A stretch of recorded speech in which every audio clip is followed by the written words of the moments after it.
Πάμε εδώ αρχαία σπίτια Κεφαλονιάς.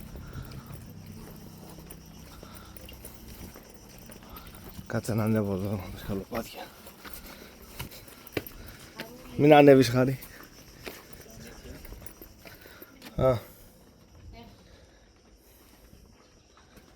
Εδώ δεν έχει δέντρο. Έχει μόνο ξύλο. Τι πιθανότητα πιστεύεις ότι εδώ ζούσε ο Κολοκοτρώνης? Μπαλκονάκι. Χάρη, να σε δω πώς θα κατέβεις τώρα. Να σε δω πώς θα κατέβεις. Α, αυτό το σπίτι με το άλλο, κοίτα, ενωνότανε.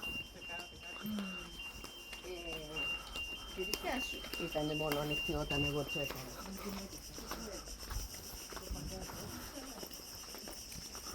Τέλεια σπίτια. Τέλεια.